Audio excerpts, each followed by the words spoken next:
किसी ने बड़े कमाल की बात कही है कि जिस दिन आप अपने हंसी के मालिक खुद बन जाओ, क्या बोला है? जिस दिन आप अपनी हंसी के मालिक खुद बन जाओ, उस दिन के बाद आपको कोई रुला नहीं सकता। बिल्कुल सही कहा है दोस्तों। जब हम किसी भी मामले में उसके खुद के मालिक होते हैं, वहां पर हमारा कंट्रोल होता है, तो कोई भी व्यक्ति हमारे काम में, हमारे ग्रोथ में टांग नहीं अड़ा सकता। यानी कि रुलाना तो बहुत दूर की बात है। तो कुछ दिनों की बात है, मेहनत कर लीजिए, सफलता आपके कदम में होगी। ओके दोस्तों, नासुला नॉलेज यूट्यूब चैनल में आप सभी का स्वागत है। एचएसएससी 25 के आज के इस वीडियो में हम कवर करने वाले हैं 25 क्वेश्चन, जिसमें से हरियाणा जीके के 15, 5 ग्राम शिशु से संबंधित धाराएं और 5 होंगे करंट अफेयर के क्वेश्चन। तो आज का हमारा पहला क्वेश्चन यानी कि क्वेश्चन नंबर 451, किसाऊ, रेणुका और लखवार व्यास बांध किस नदी पर बने हुए हैं? दोस्तों, ये क्वेश्चन इस वजह से डाले हैं कि बहुत सारे बच्चों को यही नहीं पता कि ये जो बांध है हरियाणा से संबंधित एक महत्वपूर्ण नदी उसके ऊपर बने हैं। तो बताइए, किसाऊ, रेणुका और लखवार व्यास बांध किस नदी पर बने हुए हैं? आपको वही 2 सेकंड का समय मिलता है, सोच लीजिए। किसाऊ, रेणुका और लखवार व्यास बांध किस नदी पर बने हुए हैं? ओके, इसका करेक्ट आंसर हो जाएगा दोस्तों वो यमुना। यमुना नदी पर बने हुए हैं तीनों के तीनों बांध। साथ ही मैं आपको एक बात और बताना चाहूंगा दोस्तों, ये जो किसाऊ बांध है उत्तराखंड के देहरादून में, कहां पर? उत्तराखंड के देहरादून में है। दूसरा कौन सा है? रेणुका। रेणुका बांध यह भी उत्तराखंड के देहरादून में गांव लोहारी में स्थित है। गांव लोहारी में स्थित है। कौन सा बांध? रेणुका बांध भी। ओके, और रहा लखवार व्यासी, ये भी उत्तराखंड में ही स्थित है। दोस्तों, रेणुका बांध जो है, इस परियोजना के अंदर 6 राज्य शामिल है। कौन से? 6 राज्य शामिल है रेणुका बांध परियोजना में, जिनमें हम हिमाचल प्रदेश, उत्तर प्रदेश, उत्तराखंड, हरियाणा, दिल्ली और राजस्थान को शामिल कर सकते हैं। बांध कहां पर है? हिमाचल प्रदेश में है। Okay, next question, Yadavendra garden के निर्माणकर्ता कौन है? भाई, यादवेंद्र गार्डन के निर्माणकर्ता पूछा है, कौन है? 2 सेकंड का समय मिलता है वही आपको। यादवेंद्र गार्डन के निर्माणकर्ता कौन है ये बाद में बताएंगे, पहले ये बता देते हैं इसका निर्माण कब हुआ। 1661 में। और किसने करवाया था? फिदाई खान ने। कौन? फिदाई खान के द्वारा यादवेंद्र गार्डन का निर्माण करवाया गया था। एक्चुअल में उस समय इसका नाम यादवेंद्र गार्डन नहीं था। जो वर्तमान में हम इसे किस नाम से जानते हैं? यादवेंद्र गार्डन के नाम से। पहले इसका नाम क्या था? पिंजौर गार्डन था दोस्तों। क्या नाम था? पिंजौर गार्डन के नाम से। इसका नाम, यादवेंद्र गार्डन का नाम, ये पटियाला के राजा यादवेंद्र सिंह के नाम पर रखा गया है। कौन? पटियाला के राजा यादवेंद्र सिंह के नाम पर। और भारतीय ओलंपिक संघ समिति के अध्यक्ष के रूप में इन्होंने, यादवेंद्र सिंह ने, कब से कब तक कार्य किया है? 1934 से 1960 में। ओके, इन्हीं के नाम पर नाम रखा गया है, पिंजौर गार्डन का नाम। नेक्स्ट क्वेश्चन, क्षेत्रफल में सबसे कम विधानसभा सीटों वाला जिला कौन सा है? भाई, क्षेत्रफल में सबसे कम विधानसभा सीटों वाला जिला पूछा है, बताइए। तो सबसे कम विधानसभा सीटें जो है ना, वो 2 जिलों में है। हरियाणा के 2 जिले हैं जिनके अंदर सबसे कम विधानसभा सीटें हैं। कौन कौन से हैं? एक तो है पंचकुला, ओके, और दूसरा कौन सा है? चरखी दादरी। दोस्तों, यहाँ पर विधानसभा की जो हरियाणा की 90 सीटें हैं ना, इनमें से 2 सीटें तो पंचकुला में है और 2 ही किस में है? चरखी दादरी में है। नेक्स्ट क्वेश्चन, ओके, वो आंसर आपको दिखाई दे गया, कोई बात नहीं। हरियाणा की पहली हिंदी पाठशाला कहाँ स्थापित की गई थी? तो दोस्तों, हरियाणा की जो पहली हिंदी पाठशाला है ना, 1914 में झज्जर में स्थापित की गई थी। याद रखना, क्वेश्चन आया हुआ है, 1914 में झज्जर में स्थापित की गई थी। नेक्स्ट क्वेश्चन, हुमायूं का अभिलेख किस मजार के पत्थर पर लिखा हुआ है? तो भाई, हुमायूं का जो अभिलेख है ना, वो पहली बात तो ये फतेहाबाद में है। किस में है? फतेहाबाद में है हुमायूं का अभिलेख। तो ये पूछा है किस मजार में लिखा हुआ है। सोचिए, 2 सेकंड फिर मिलते हैं आपको। हाँ जी, हुमायूं का जो अभिलेख है किस मजार में लिखा हुआ है?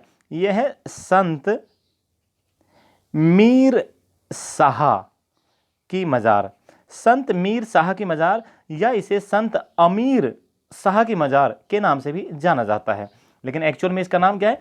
संत मीर शाह की मज़ार। कहाँ पर है? फतेहाबाद में है। इसी मज़ार में एक पत्थर लगा हुआ है और उसी पत्थर के ऊपर क्या है?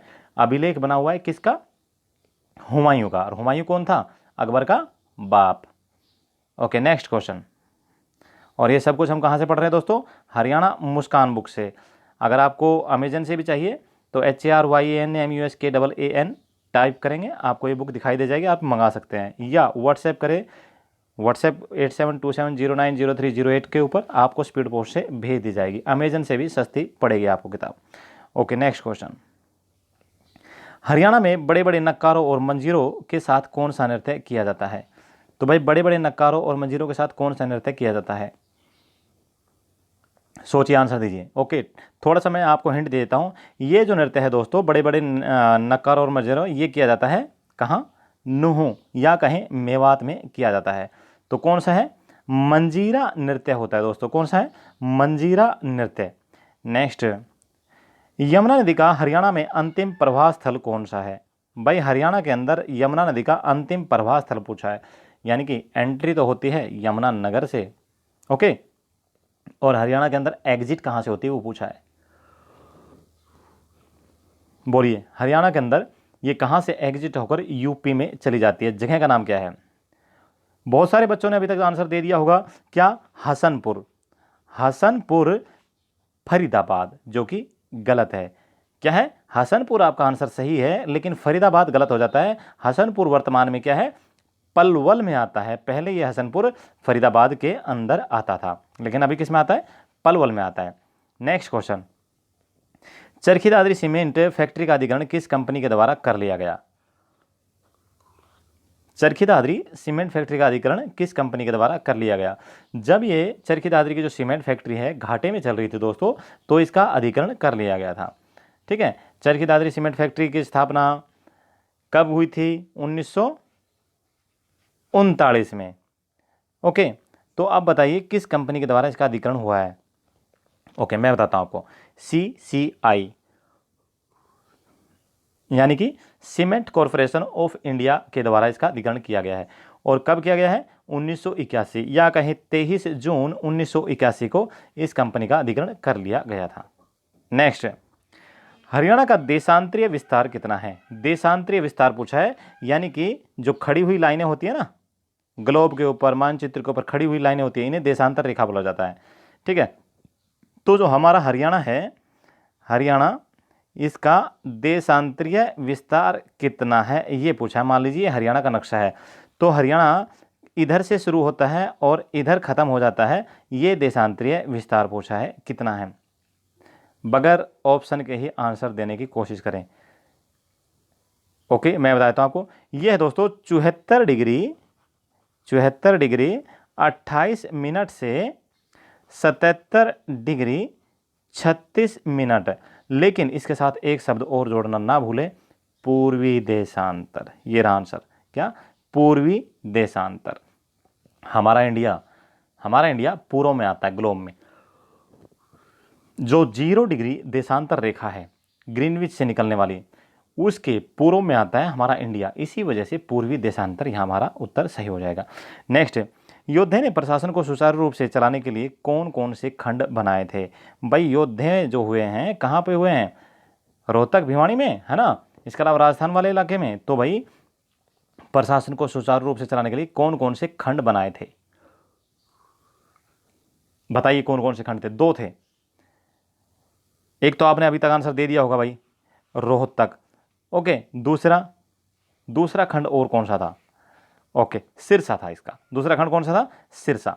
नेक्स्ट क्वेश्चन, हर्षवर्धन का राज्य विस्तार का कार्य किस दिशा में रुक गया था? भाई हर्षवर्धन का जो राज्य विस्तार का कार्य है ना, वो भी रुक गया था, यानी कि कोई ऐसा व्यक्ति था जिसने इसको हरा दिया था। तो किस दिशा में रुका था? बोलिए बोलिए, 2 सेकंड का समय आपका कंप्लीट हो गया। तो हर्षवर्धन का जो राज्य विस्तार का कार्य है दोस्तों, दक्षिण दिशा में रुक गया था। हर्षवर्धन, जिसने 590 ईस्वी में उसका जन्म हुआ था, 606 ईस्वी में थानेसर की गद्दी पर बैठ गया था। थानेसर कहाँ है? कुरुक्षेत्र में है। और हर्षवर्धन ने भाई बहुत लंबे इलाकों को जीत लिया था। इसने उड़ीसा के गंजाम तक, बिहार वाले इलाके तक और अफगानिस्तान वाले इलाके तक पूरा का पूरा कब्जा इसी का था। किसका? हर्षवर्धन का। लेकिन एक ऐसा स्थान था जहां पर इसका कार्य, जो विस्तार कार्य रुक गया था। कौन सा था? दक्षिण भारत। दक्षिण भारत बोले तो नर्मदा नदी के किनारे एक राजा, कौन? पुलकेशिन द्वितीय ने इसे हरा दिया था, नर्मदा नदी के किनारे। और जो नर्मदा नदी है दोस्तों, उसको अन्य किस नाम से जाना जाता है? रेवा नदी, रेवा नदी के नाम से भी जाना जाता है। तो भाई ये हर्षवर्धन को पुलकेशिन द्वितीय ने हराया था, ऐसी जानकारी हमें कहाँ से मिली है? ऐसी जानकारी हमें कर्नाटक के ऐहोल अभिलेख से मिली है। किसे? ऐहोल अभिलेख से मिली है। ठीक है। और ये जो ऐहोल अभिलेख है, ये किसने लिखा था दोस्तों? ये लिखा था रवि कीर्ति जैन ने। किसने? रवि कीर्ति जैन के द्वारा लिखा गया था। कीर्ति की मात्रा ठीक करना, की बड़ा छोटा ती, ओके, और आर ऊपर आ जाएगा। ये रहा आपका आंसर। दक्षिण दिशा में उसका विस्तार कार्य रुक गया था। नेक्स्ट क्वेश्चन, महादजी सिंधिया के कारण मराठों का हरियाणा पर दोबारा अधिकार कब तक हो गया था? मराठों का दोबारा अधिकार हुआ था हरियाणा पर, कब तक हो गया था? वैसे तो देखिए 1756-57 में मराठों का अधिकार हो गया था। लेकिन 1761 जो पानीपत की तीसरी लड़ाई थी अहमद शाह अब्दाली और मराठों के बीच में, उस समय अहमद शाह अब्दाली ने मराठों को हरा दिया था। लेकिन दोबारा फिर से महादजी सिंधिया के कारण मराठों का अधिकार हो गया था हरियाणा पर। कब हुआ था? ये क्वेश्चन ग्राम सचिव एग्जाम 2021 में भी पूछा गया है कि भाई दोबारा जो अधिकार हुआ था हरियाणा पर वो किसके कारण हुआ था, ऐसे पूछा गया था।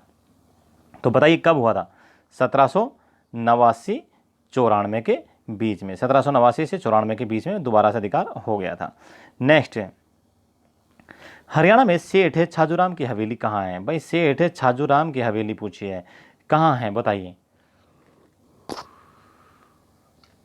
2 सेकंड का समय आपका कंप्लीट हो गया है। तो भाई हरियाणा में सेठ छाजूराम की जो हवेली है वो है अलखपुरा भिवानी में। कहाँ है? अलखपुरा भिवानी में। ये रहा आपका उत्तर। Okay, next question, very important question है, बहुत ही महत्वपूर्ण है, थोड़ा ध्यान से देख लेना। हरियाणा की प्रथम अंतर्राष्ट्रीय सेब मंडी कहाँ स्थापित की गई? अब कुछ लोग तो बोलेंगे कि भाई हरियाणा में तो सेब तो होती नहीं, तो मंडी किस लिए स्थापित कर दी? सेब होती है मेरे भाई, कहाँ होती है? फतेहाबाद साइड में होती है सेब। ठीक है, तो बताइए सेब होती है फतेहाबाद साइड में, लेकिन सेब मंडी कहाँ स्थापित की गई? बोलिए। उसके बाद में फिर आपको गेहूं की मंडी भी बताएंगे, फूल मंडी बताएंगे, सब्जी मंडी बताएंगे, मसाला मंडी भी बताने वाले हैं। ओके, सेब मंडी कहाँ पर स्थापित की गई हरियाणा की? पहली पंचकुला में, गेहूं की मंडी कुरुक्षेत्र में, फूल मंडी गुरुग्राम में, सब्जी मंडी गन्नौर सोनीपत में, और मसाला मंडी दोस्तों सिरसा। सिरसा कहाँ है? सोनीपत में। ठीक है, सिरसा कहाँ है? सोनीपत में। सिरसा कहाँ है? आपको पता है ये हरियाणा का जिला है। और सिरसी कहाँ है? करनाल में है, लाल डोरा मुक्त होने वाला हरियाणा का पहला गांव। अब ये देख लीजिए सारे के सारे आंसर आपके सामने। हरियाणा का प्रथम अंतर्राष्ट्रीय सेब मंडी कहाँ स्थापित की गई? पंचकुला में। ओके, और यह है पंचकुला आपका आंसर। गेहूं की मंडी कुरुक्षेत्र में, फूल मंडी गुरुग्राम में, सब्जी मंडी गन्नौर में, और मसाला मंडी कहाँ है? सिरसा सोनीपत में। नेक्स्ट क्वेश्चन, हरियाणा के किस स्थान पर समुद्रगुप्त के सोने के सिक्के मिले हैं? भाई तो कौन सा स्थान है जहां पर समुद्रगुप्त के सोने के सिक्के मिले हैं? बताइए। आंसर आपने नहीं देखा है तो बहुत अच्छी बात है। कहां से मिले बोलिए? एक तो मिला है यमुनानगर से, यमुनानगर के किस स्थान से? जगाधरी। और दूसरे मिले भिवानी से, भिवानी में कहां से? मित्ताथल से। ये रहा आपका आंसर, जगाधरी यमुनानगर और मित्ताथल भिवानी से। नेक्स्ट क्वेश्चन, अभी ग्राम सचिव से संबंधित हमारे कुछ धाराएं हैं वो स्टार्ट हो जाती हैं, तो ये धारा मैं आपको समझा देता हूं फटाफट। क्यों? हर वीडियो में 5-5 धाराएं समझेंगे तभी हमारी सारी धाराएं समझ के पूरी हो जाएगी। ओके, तो पहली है ग्राम पंचायत के व्यय या कहें खर्च के बारे में किस धारा में बताया गया है? भाई ग्राम पंचायत से संबंधित हम पढ़ रहे हैं कि कौन सा भाग पढ़ रहे हैं? भाग 2 पढ़ रहे हैं। तो भाग 2 के अंदर पूरा ही ग्राम पंचायत के बारे में है, भाग 3 के अंदर पंचायत समिति के बारे में है, भाग 4 के अंदर जिला परिषद के बारे में है, मैं ऑलरेडी आपको याद करा चुका हूं। और भाग 5 में दोस्तों चुनाव से संबंधित प्रावधान है, और बचा भाग 1, उस भाग में क्या है? प्रिलिमिनरीज है, प्रारंभिक है। ठीक है, ओके, तो ये क्या बोल रहा है, ग्राम पंचायत के व्यय और एक खर्च के बारे में किस धारा में लिखा हुआ है। तो भाई धारा नंबर हो जाती है ये 44, धारा नंबर 44 भाग नंबर 2। ओके, और भाग नंबर 2 का जो अध्याय नंबर 6 है उसमें आती है धारा नंबर 44। याद रहेगा, नहीं रहेगा तो करना पड़ेगा। किताब में सब कुछ लिखा हुआ है, आराम से लिखा हुआ है, आप समझ सकते हो। नहीं समझ सकते तो वीडियो देख लो, नहीं फिर भी समझ में आ रहा तो व्हाट्सएप पे आप मेरे से कॉन्टेक्ट कीजिए, मैं आपको समझा दूंगा आराम से। नेक्स्ट क्वेश्चन, पंचायतें, ओके, ग्राम पंचायतों पर नियंत्रण के बारे में कौन सा अध्याय बताता है। तो भाई ग्राम पंचायतों पर नियंत्रण के बारे में पहले तो क्या क्वेश्चन था, व्यय ऑब्लिक खर्च था, धारा कौन सी 44। अभी बोल रहे हैं ग्राम पंचायतों पर नियंत्रण यानी कि कंट्रोल। ठीक है, तो भाई ये जो कंट्रोल है ये किस में आता है, ये आता है भाग 5 में, सॉरी भाग 2 में, अध्याय 5 में। अध्याय जो 5 है किसका, भाग 2 का, उसमें आता है कंट्रोल। ठीक है, किस पर, ग्राम पंचायतों पर नियंत्रण। और इसमें जो धारा कवर होती है दोस्तों, धारा नंबर यानी कि सेक्शन नंबर 46 से 54 तक कवर होती है। किसमें, भाग 2 अध्याय 5 में। ओके, नेक्स्ट, डीसी द्वारा सरपंच, उप सरपंच या पंच को निलंबित करना और हटाना किस धारा का हिस्सा है। तो भाई कौन सी धारा है जिसमें डीसी द्वारा सरपंच, उप सरपंच या अन्य जो मेंबर होते हैं ना उसे बोलता है पंच। ठीक है, इनको निलंबित करना और हटाना ये आता है धारा नंबर 51। और धारा नंबर जो 51 है मेरे भाई, मैंने पहले ही आपको बताया है, ये भाग 2 अध्याय 6। ठीक है, भाग 2 अध्याय 6 में आती है। ओके, नेक्स्ट क्वेश्चन, ग्राम पंचायत का विघटन किस धारा के अंतर्गत आता है। भाई ग्राम पंचायत का भी विघटन किया जा सकता है। पहले हमने सुना था बहुत पहले भी कि भाई कौन है, कौन सा है जिसका विघटन नहीं किया जा सकता, ग्राम पंचायत का। लेकिन भाई साहब ग्राम पंचायत का भी विघटन किया जा सकता है। ग्राम पंचायत यानी कि सरपंच के खिलाफ भी क्या अविश्वास प्रस्ताव पहले नहीं लाया जा सकता था, लेकिन अभी सरपंच के खिलाफ भी अविश्वास प्रस्ताव लाया जा सकता है। अगर सरपंच के खिलाफ अविश्वास प्रस्ताव आपने लाना है तो 33% वोट चाहिए अविश्वास प्रस्ताव लाने के लिए। लेकिन जब उस अविश्वास प्रस्ताव को पारित करवाना है उस समय आपके पास 50% वोट का होना अनिवार्य है। ओके, तो भाई ग्राम पंचायत का विघटन किस में आता है, धारा 52 में आता है। ओके, और धारा 52 फिर मैं आपको बताता हूँ भाग 2 अध्याय 6 में आता है।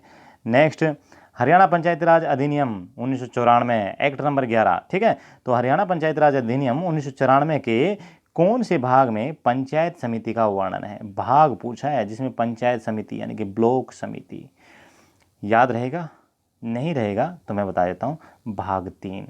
लेकिन आगे बढ़ने से पहले मैं एक बार आपको रिवाइज कराना चाहूँगा, फास्ट रिवीजन। कैसे, देखिए मेरे दोस्तों, भाई हरियाणा पंचायती राज एक्ट नंबर 11 ऑफ 1994 हम ये पढ़ रहे हैं। कौन सा, एक्ट नंबर 11 ऑफ 1994। और ये जो एक्ट नंबर 11 1994 का है, इसको हमारी सहूलियत के हिसाब से इसको 5 भागों में बांटा गया है। इन 5 भागों को दोस्तों 22 अध्यायों में यानी कि चैप्टर्स में बांटा गया है। इन 22 अध्यायों को दोस्तों 280 धाराओं में यानी कि सेक्शंस में कवर किया गया है। ठीक है, इसके बाद में आता है कि ये जो 5 अध्याय हैं किस अध्याय में क्या है। पहला जो अध्याय है दोस्तों वो प्रिमिलरीज है यानी कि प्रारंभिक है।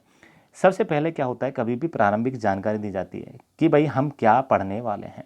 हम पढ़ने वाले हैं क्या, ग्राम पंचायत या कहें ग्राम सभा, नंबर 1। दूसरा, हम पढ़ने वाले हैं ब्लॉक समिति या कहें पंचायत समिति। तीसरा, हम पढ़ने वाले हैं जिला परिषद के बारे में। आप सभी को पता होगा 1957 में बलवंत राय मेहता के द्वारा जो पंचायतों का डिस्ट्रीब्यूशन किया गया था वो किस हिसाब से किया गया था। 3 स्तरीय पंचायत व्यवस्था बताई थी। कौन कौन सी, पहली ग्राम पंचायत जिसे ग्राम सभा के नाम से भी जानता है। दूसरा, पंचायत समिति जिसे ब्लॉक समिति के नाम से भी जानते हैं। तीसरा, जिला परिषद। अरे वही तो सारा का सारा है, ये वही है ना सारा पंचायत राज एक्ट नंबर 11 ऑफ 1994, वही है ना। तो वही हम पढ़ रहे हैं। तो भाग 1 2 3 4 5 सब मैंने आपको बता दिया है। ठीक है, ओके, अभी आ जाते हैं करंट अफेयर के 5 क्वेश्चन। हाँ जी, पहला क्वेश्चन है, हरियाणा सरकार ने आईपीएस अधिकारी श्री पंकज नैन को हरियाणा के किस विभाग में ओएसडी खेलो इंडिया नियुक्त किया है? तो दोस्तों श्री पंकज नैन आईपीएस अधिकारी, इनको कहाँ पर खेलो इंडिया का ओएसडी नियुक्त किया है? खेल एवं युवा मामले में। खेल एवं युवा मामले, ये तो ओएसडी है, लेकिन अगर आप बोले खेल एवं युवा मामले का मंत्री कौन है, तो संदीप सिंह, पेहवा से विधायक, जानते हैं ना? ओके, जो हमारे खेल मंत्री है। Next, carbon watch mobile application launch करने वाला भारत का पहला राज्य कौन बन गया है? भाई carbon watch mobile application launch करने वाला भारत का पहला राज्य बन गया है चंडीगढ़। अब आप बोलेंगे श्रीमान चंडीगढ़ राज्य कब से हो गया? ये तो यूटी है, ये तो राजधानी है। अरे मेरे भाई, राज्य बोलने में कोई गलत बात नहीं है। जैसे वर्ल्ड लेवल पे इंडिया एक कंट्री ना होकर एक राज्य हो जाता है, ठीक है, पूरा वर्ल्ड है, अगर वहाँ पे बोले भाई इंडिया एक राज्य के रूप में, एक स्टेट के रूप में भी काउंट कर सकते हैं। देखिए कंट्री तो है ही, लेकिन वहाँ पे भी स्टेट बोला जाता है, ठीक है। इसी हिसाब से चंडीगढ़ को स्टेट बोलना कोई गलत बात नहीं है। बाकी मैं बयान नहीं कर पा रहा हूँ, आप मेरी भावनाएं समझ गए होंगे। ओके, नेक्स्ट क्वेश्चन, भारत का सबसे ऊंचा एयर प्यूरीफायर फिल्टर कहाँ स्थापित किया गया है? भारत का सबसे ऊंचा एयर प्यूरीफायर फिल्टर चंडीगढ़ में ही स्थापित किया गया है। नेक्स्ट, हरियाणा को एरोस्पेस व डिफेंस क्षेत्र के उद्योगों को का हब बनाने के लिए कौन सी पॉलिसी बनाई जा रही है? तो भाई एरोस्पेस एवं डिफेंस क्षेत्र के उद्योगों का हब बनाने के लिए एरोस्पेस एंड डिफेंस पॉलिसी बनाई जा रही है। कौन सी? Aerospace and defence policy. Next, हाल ही में हरियाणा सरकार ने किन जिलों में इलेक्ट्रिक बस चलाने के बारे में कहा है? तो भाई इलेक्ट्रिक बसें कहाँ चलाई जाएगी? गुरुग्राम, फरीदाबाद, सोनीपत, पानीपत, करनाल में इलेक्ट्रिक बसें चलाई जाएगी।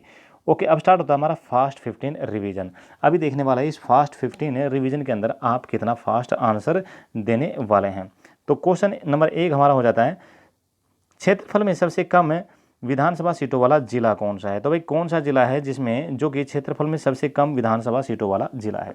बताइए आंसर। हाँ जी, ओके, वेरी गुड, पंचकुला और चरखी दादरी 2-2 विधानसभा सीटें हैं। नेक्स्ट, हरियाणा की प्रथम हिंदी पाठशाला कहाँ स्थापित की गई थी? पहली हिंदी पाठशाला कहाँ स्थापित हुई?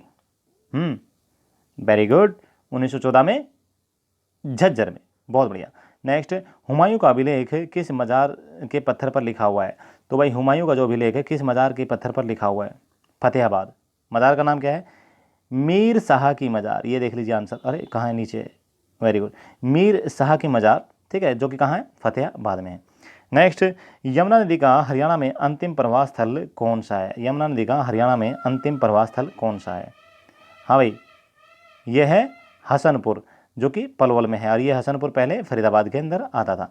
नेक्स्ट, हरियाणा का देशांतरीय विस्तार कितना है? देशांतरीय विस्तार यानी कि खड़ा, ठीक है, लाइनों के बीच, ये है 74 डिग्री 28 मिनट से 77 डिग्री 36 मिनट, लेकिन पूर्वी देशांतर कहेंगे इसको हम, ठीक है। नेक्स्ट, हर्षवर्धन का राज्य विस्तार कार्य किस दिशा में रुक गया था? हर्षवर्धन का राज्य विस्तार कार्य किस दिशा में रुक गया था? कहाँ रुका था? रेवा नदी के किनारे, यानी कि नर्मदा नदी के किनारे दक्षिणी दिशा में हम कह सकते हैं। नेक्स्ट, महादजी सिंधिया के कारण मराठों का हरियाणा पर दोबारा अधिकार कब हो गया था? मराठों का हरियाणा पर दोबारा अधिकार हो गया था, कब हो गया था? 1789 से 1794। Okay, very good. हरियाणा में सेठ छाजूराम की हवेली कहाँ है? सेठ छाजूराम की हवेली, हाँ जी, कहाँ है? भिवानी। भिवानी में कहाँ पर? अलकपुरा में। ये रहा, अरे कहाँ गया? नीचे है, अलकपुरा, भिवानी। नेक्स्ट, हरियाणा की प्रथम अंतर्राष्ट्रीय सेब मंडी कहाँ स्थापित की गई है? अंतर्राष्ट्रीय सेब मंडी कहाँ स्थापित की गई है? बोलिए। अंतर्राष्ट्रीय सेब मंडी पंचकुला में, और गेहूं की मंडी कुरुक्षेत्र में, फूल की मंडी गुरुग्राम में, सब्जी मंडी गन्नौर में, और मसाला की मंडी सिरसा सोनीपत में। ओके, ये फिर आ गई धाराएं, फिर फास्ट रिवीजन करा देता हूँ, फास्ट। ओके, ग्राम पंचायत के व्यय और खर्च के बारे में कौन सी धारा बताती है? भाई ग्राम पंचायत का जो व्यय हो रहा है, खर्च हो रहा है, उसके बारे में धारा नंबर 44 से बताती है, और ये धारा नंबर 44 से भाग 2 के चैप्टर यानी कि अध्याय 6 में आती है, ठीक है। नेक्स्ट, ग्राम पंचायतों पर नियंत्रण के बारे में कौन सा अध्याय बताता है? अध्याय कौन सा बताता है नियंत्रण के बारे में? बताइए। ग्राम पंचायतों पर नियंत्रण के बारे में कौन सा अध्याय बताता है? तो भाई भाग 2 अध्याय 6, यहाँ पे 5 नहीं 6 आएगा। ओके, ऊपर भी शायद मैंने ध्यान नहीं दिया, बोलने में तो ठीक कर दिया था, लेकिन लिखने में ध्यान नहीं दिया। ओके, ये आ गया आपका भाग 2 अध्याय 6। ठीक है, ओके नेक्स्ट। डीसी द्वारा सरपंच, उप सरपंच या पंच को निलंबित करना और हटाना किस धारा का हिस्सा है? तो डीसी द्वारा सरपंच, उप सरपंच और पंच को निलंबित करना किस धारा का हिस्सा है? धारा 51 के द्वारा। और धारा 51 भी अध्याय 6 भाग 2 में ही आती है। नेक्स्ट, ग्राम पंचायत का विघटन किस धारा के अंतर्गत किया जाता है? तो भाई ग्राम पंचायत का विघटन ये भी धारा नंबर 52 अध्याय 6 भाग 2 में ही आता है। नेक्स्ट, हरियाणा पंचायती राज अधिनियम 1994 के किस भाग में पंचायत समिति या कहीं ब्लॉक समिति का वर्णन है? भाग पूछा है, भाग 3 में। ठीक है, और ये जो भाग 3 है दोस्तों, धारा नंबर 55 से शुरू हो जाएगा और 116 तक जाने वाला है। ओके, और ये करंट अफेयर का 2 क्वेश्चन हमने ले लिए। ये भाई carbon watch mobile application launch करने वाला भारत का पहला राज्य कौन सा है? Carbon watch mobile application Chandigarh. और भारत का सबसे ऊंचा एयर प्यूरीफायर फिल्टर कहाँ लगा है? चंडीगढ़ में लगा है। देखिए, एक तो होता है फटाफट पढ़ के भाग जाना और एक होता है थोड़ा थोड़ा समझाना। हमने कोशिश किया है, क्या की है? समझाने की ही की है। अगर फिर भी कोई गलती छूट जाती है तो ये व्हाट्सएप नंबर रहा, आप कांटेक्ट कर सकते हैं। सब कुछ कहाँ से पढ़ा है? हरियाणा मुस्कान बुक से। ओके, थैंक यू दोस्तों। जय हिंद, जय भारत, वंदे मातरम। आपका दिन शुभ रहे, आप स्वस्थ रहें।